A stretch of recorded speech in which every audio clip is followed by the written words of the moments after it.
For more, let's cross to Washington. Frederic Wehrey is a senior fellow at the Carnegie Endowment for International Peace, author of The Burning Shores Inside the Battle for the New Libya. Many thanks for joining us here on France 24.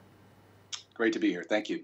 Let's start with the latest Al Arabiya television reporting that Khalifa Haftar, that Eastern Libyan military commander, has told Antonio Guterres, the UN Secretary General, that his operation towards Libya will continue, quote, until terrorism has been defeated. What's going on?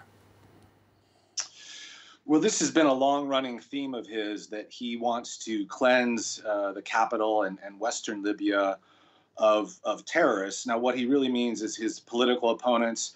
To be sure, there are multiple militias in the capital, and so he's playing on this theme of restoring order. But in essence, it's a grab for power.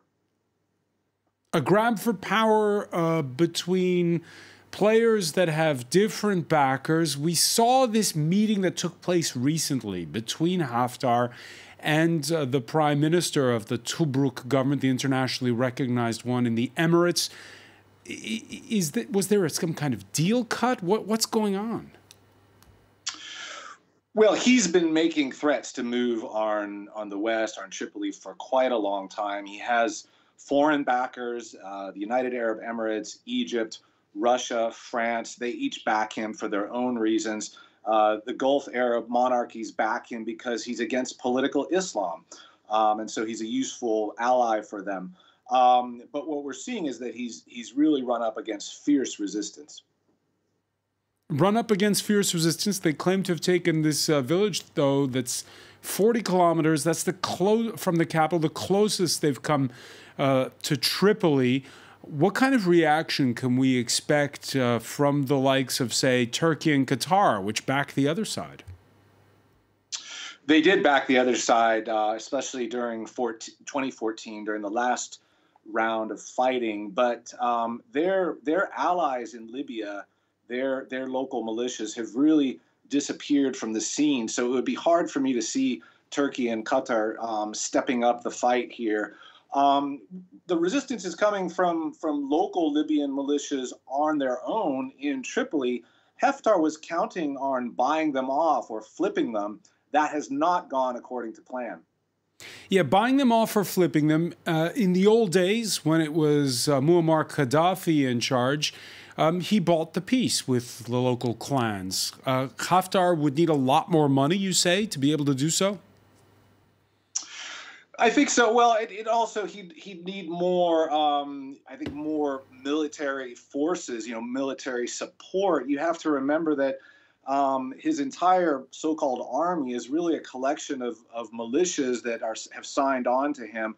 So I think it's a matter of money, but then also the local sort of social demography of Libya. It's very hard for one person to extend any form of control over it. So what's the solution for Libya at this point? Well, the immediate solution is an immediate ceasefire and withdrawal, so that this doesn't spiral out of control. And then we need to get back on this this peace process that the UN was brokering. For all of its flaws, it was really the only game in town. I mean, there was no plan B. And so the other solution is for outside states to stop meddling, to stop pouring gasoline on the fire and backing militias like Haftar's. The collapse of the Libyan state was coupled with the overthrow of Muammar Gaddafi. Where you are in Washington, the U.S. played a central role in ousting Gaddafi. Has there been much reaction to the latest developments? I'm certainly pushing for that in my interactions. I think the U.S. has signed on to a joint statement, but I've argued the U.S. could be doing so much more. Libya's really disappeared from the Trump administration's radar. Of course, a huge U.S. failing was the failure to follow up after the revolution, after the intervention, and to help Libya get on a path to recovery.